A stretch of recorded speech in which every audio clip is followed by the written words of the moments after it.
It's Wednesday, April 2. In the headlines, Tax Administration Jamaica's Special Arrears Settlement Program extended to May 31. Portmore's parish boundaries will not be a part of the next voters list. In business news, Bank of Jamaica says the country's financial system remains resilient to shocks. Regionally, the Caribbean moves to reduce US dollar dependence with new cross-border payment system. And in sports, President of World Boxing expresses admiration for Jamaica's Gloves Over Guns initiative. Also, Trinidad and Tobago's under-17 women fall to USA in the 2025 FIFA Under-17 Women's World Cup qualifiers. This is the news on PBC Jamaica. I'm Simone Absalom Gale.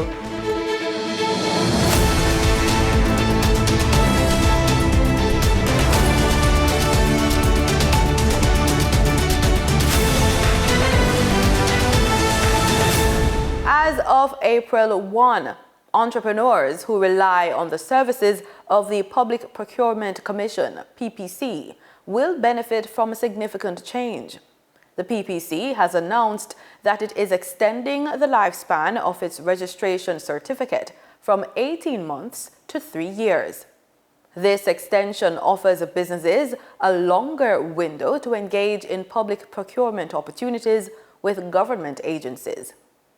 The PPC registration certificate is essential for businesses looking to participate in bids, respond to requests for quotations, and engage in various public procurement activities funded by taxpayers' money. With this new 3-year validity period, businesses will have more time to conduct business with the government of Jamaica before needing to renew their registration.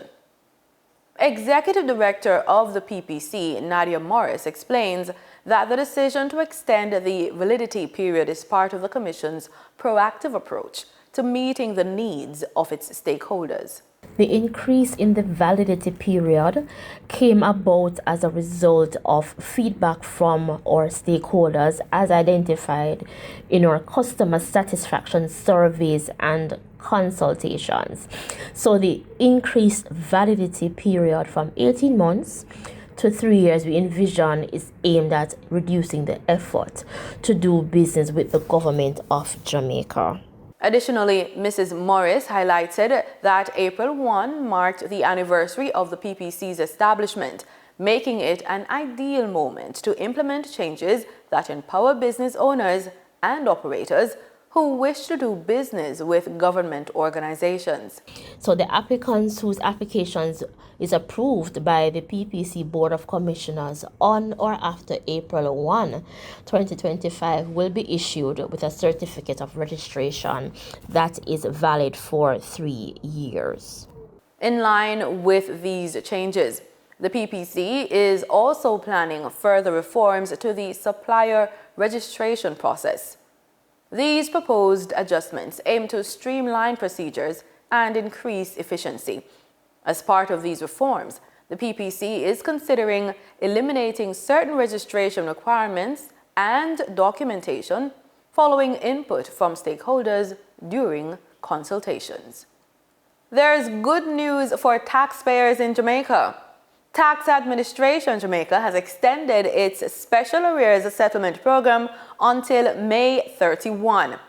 The initiative allows individuals and businesses to settle their outstanding tax liabilities while benefiting from waivers on interest, penalties, and surcharges. TAJ says the program has already exceeded its initial $10 billion target with strong taxpayer participation.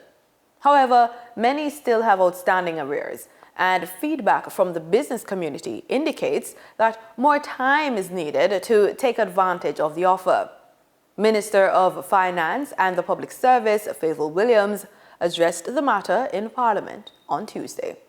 Since the program, Madam Speaker, over $615 million in interest, penalty and surcharge has been removed from the system, and represent just a fraction of the amount to be removed based on principal payments.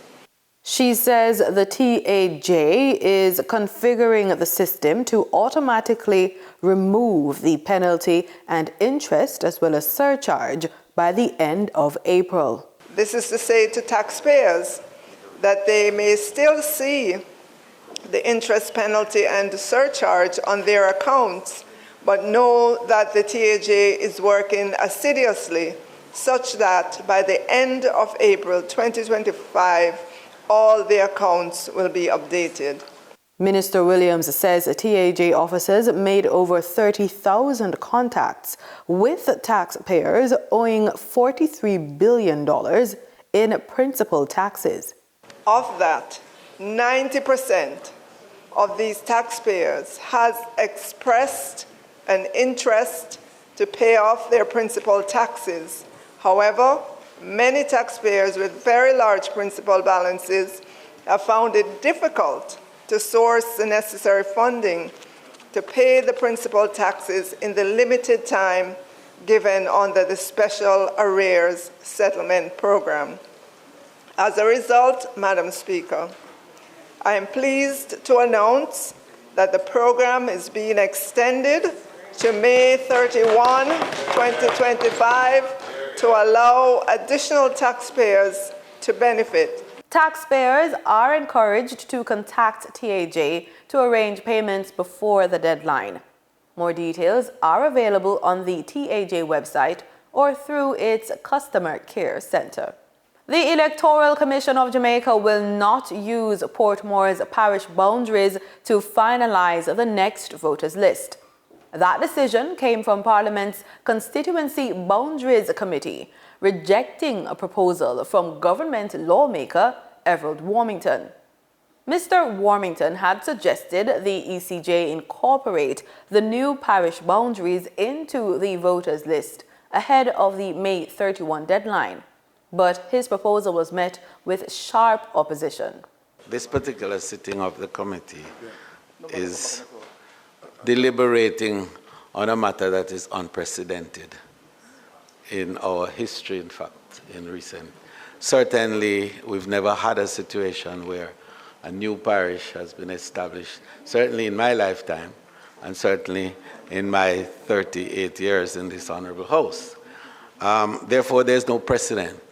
And the Parliament having passed the bill and the Act having now been in a position to be fully implemented, we have one responsibility, and that is to forward the Act to the relevant EOJ who has that responsibility. Tuesday's committee meeting saw heated debate as members grappled with how to adjust constituency lines following Portmore's elevation to Jamaica's 15th parish.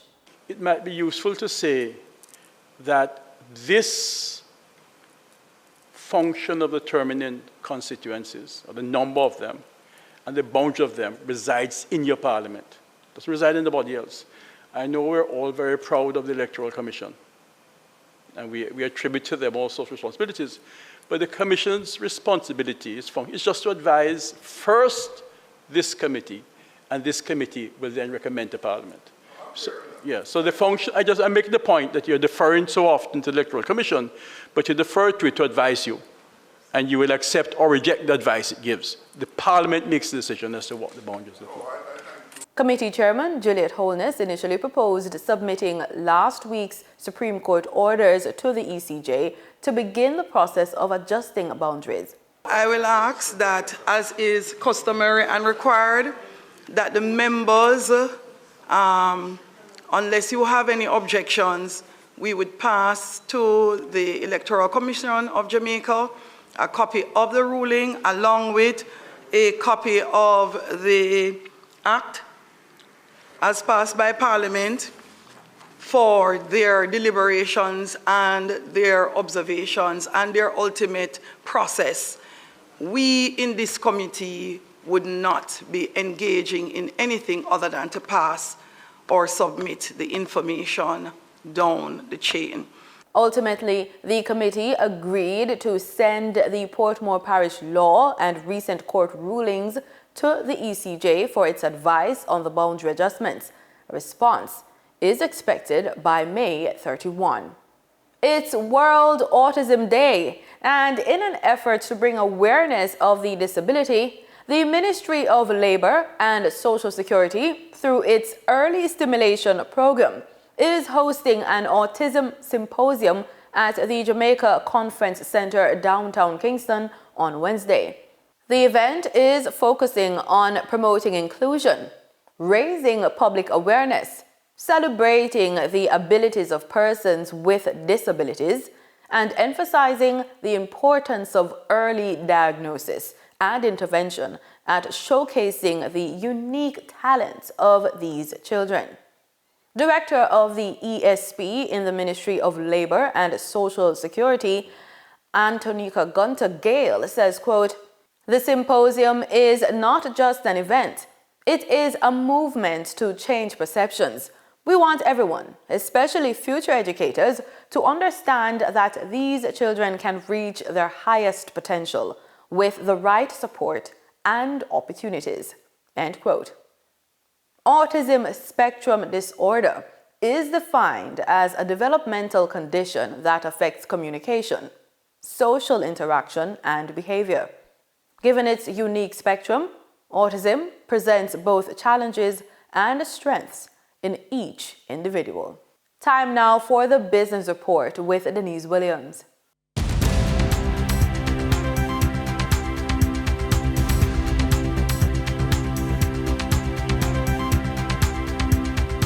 Welcome to today's Business Report. I'm Denise Williams, here to bring you the stories shaping the financial world and guiding your journey to smarter business decisions. Let's dive into the top headlines. The Bank of Jamaica says the country's financial system remains resilient to shocks. The BOJ and the Financial Services Commission have already started to conduct joint prudential and market conduct examinations under the Twin Peaks Initiative.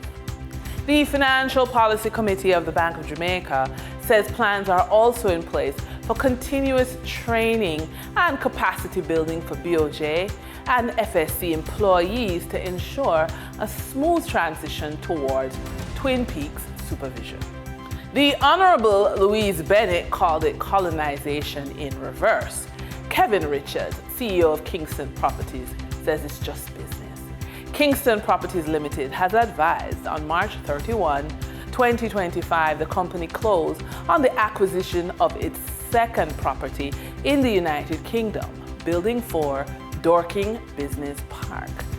Kingston Properties has further advised that this acquisition was funded by both debt and cash resources and now brings the geographic dispersion of Kingston Properties portfolio to having 42% of real estate holdings in the Cayman Islands, 41% of holdings in Jamaica, 12% of its real estate in the United Kingdom, and 5% of its real estate holdings in the United States.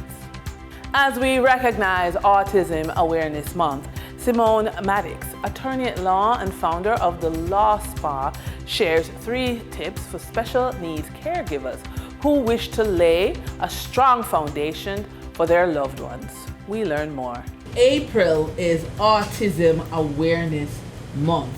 And for many families with the responsibility of caregiving a child with autism or any other child with special needs, there's some critical planning aspects that need to be considered. And so we're very pleased to have Simone Maddox, attorney at law with Maddox & Co. with us to really look at the 3 areas that she's observing that's changing in Jamaica and she would love you to be aware of.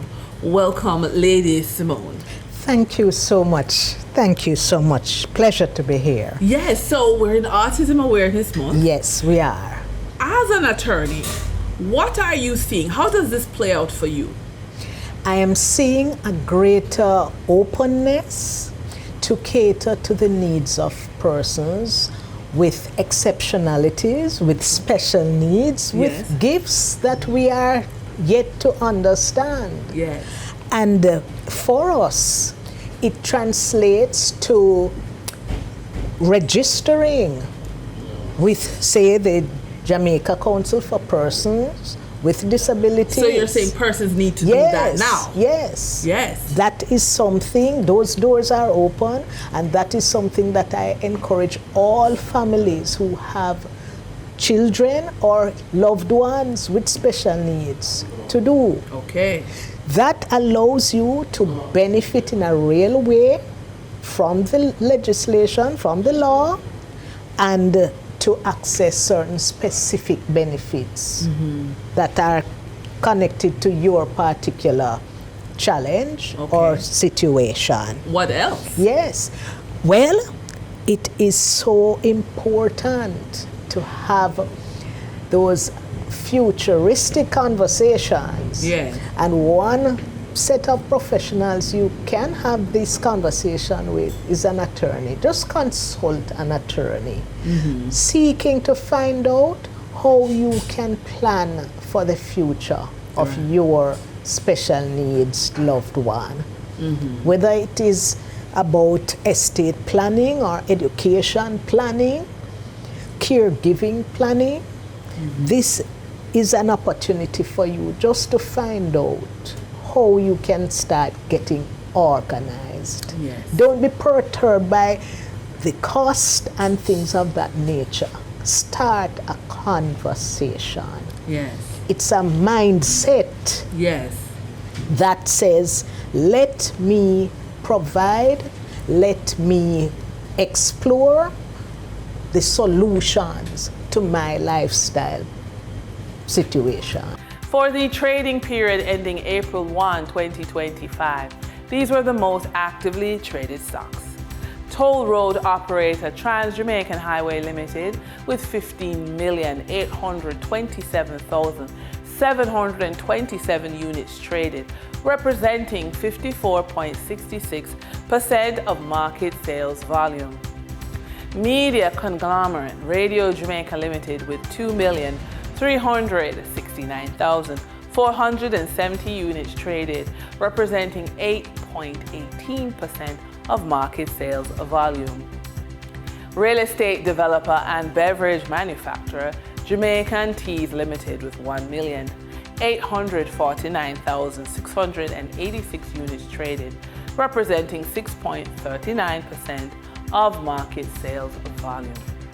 We now shift our focus to the forex market rate set by the Bank of Jamaica. On April 1, 2025, the Bank of Jamaica reported US $54.11 million purchased and US $65.26 million sold by forex traders. Forex traders earned $1.86 per dollar, selling the US at $158.57 and buying the US at $156.71. The Canadian dollar netted forex traders $1.03 per transaction, with selling at $110.75 and buying at $109.72. The British pound yielded forex traders $2.89 in profits, with selling at $203.53 and buying at $200.64. For our credit report tip of the day, rebuilding your credit isn't just about numbers, it's about strategy and relationships. The right financial team at your bank can make a significant difference in your journey to financial stability. Start fostering these connections today, and step by step, you'll rebuild not just your credit, but your financial confidence and opportunities. An idea: meet with your mortgage advisor, even if homeownership isn't immediate. A mortgage advisor can help you understand what steps you need to take to qualify for a loan in the future. Also, request a financial health checkup. Many banks offer financial health assessments to help customers track progress and set financial goals. And that wraps up today's business report. I'm Denise Williams, reminding you that every financial decision is a step toward your future. Until next time, stay focused, stay informed, and keep striving for success. See you soon. In regional news, a major hurdle for Barbados and the wider Caribbean could soon be eased, thanks to Afrexim Bank. The financial institution is aiming to cut transaction costs for intra-regional trade and lessen the region's reliance on the US dollar. Crystal Hoyt has the details.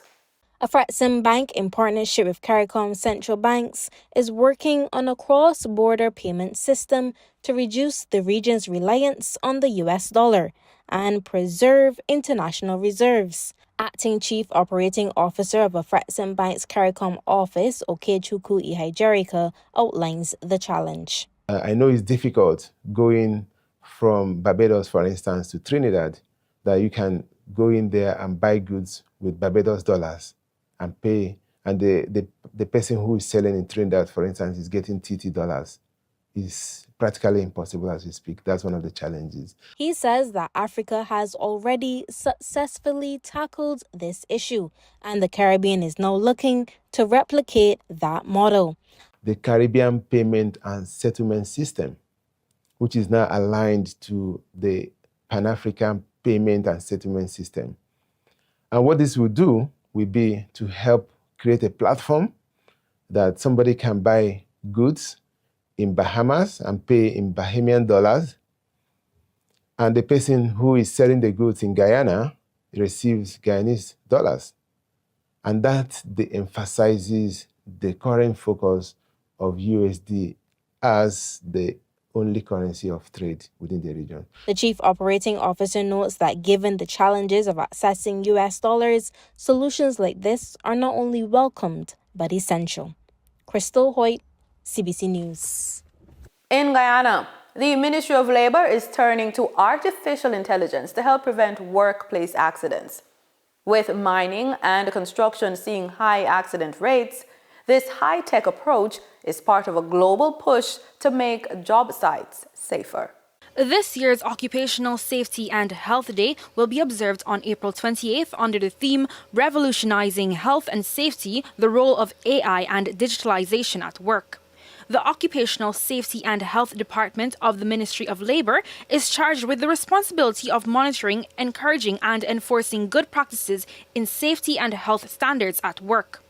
Emphasizing the country's commitment to promoting workplace safety during the launch of Occupational Safety and Health Month at the Labour Ministry's compound at Brickdam, Georgetown, Minister Joseph Hamilton said it is also important for employers and trade unions to play a role in ensuring that workplaces use technology without detracting from the workforce. While the government needs, among other things, to invest in regulatory oversight, employers need to be able to anticipate the hazards before they materialize and create safer environments to reduce workers' exposure to dangerous tasks.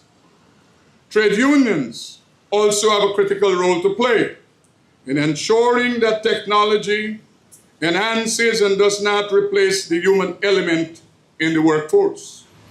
Norris Witter, president of the Guyana Trades Union Congress, and Carvel Duncan, president of the Federation of Independent Trade Unions of Guyana, agreed with the minister's sentiments that workplaces should not use technology to replace workers.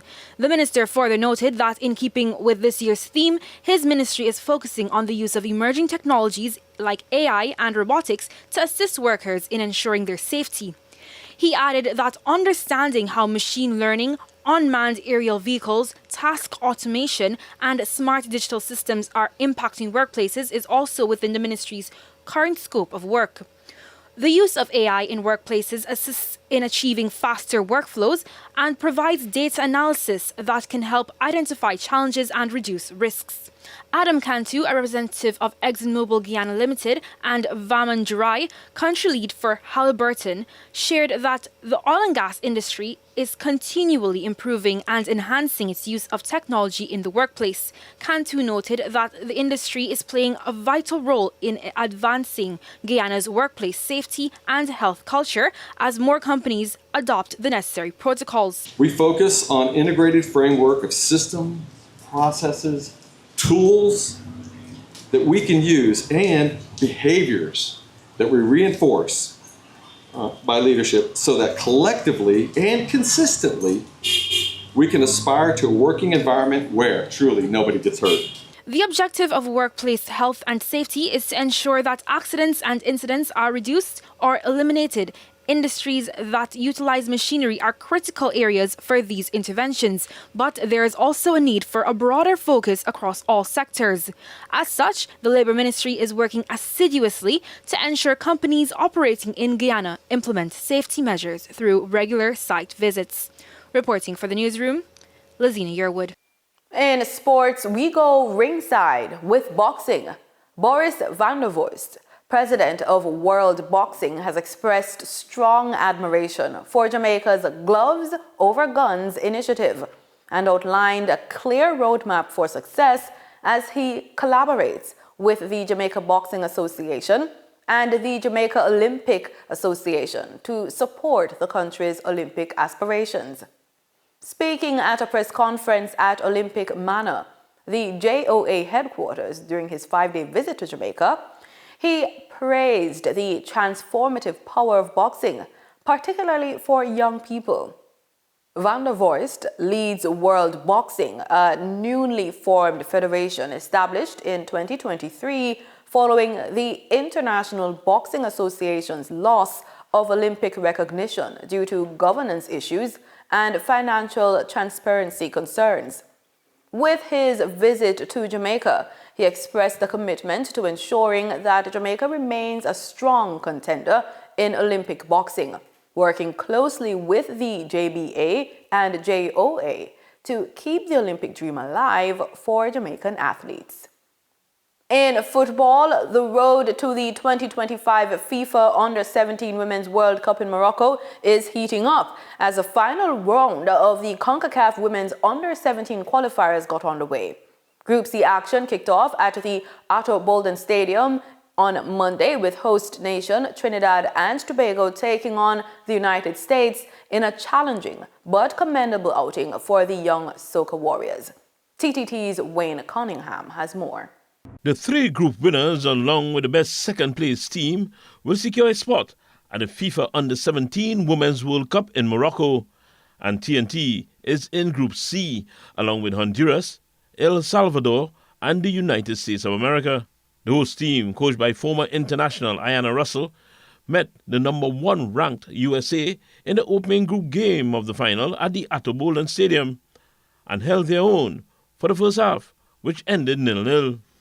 USA got a breakthrough in the 63rd minute through Ashton Anderson, who got hold of a loose ball inside the box and executed an outside of the foot finish past TNT goalkeeper Zaira Amy. Michaela Johnson extended the lead for the Americans in the 78th minute with an acrobatic right-footed finish from close range.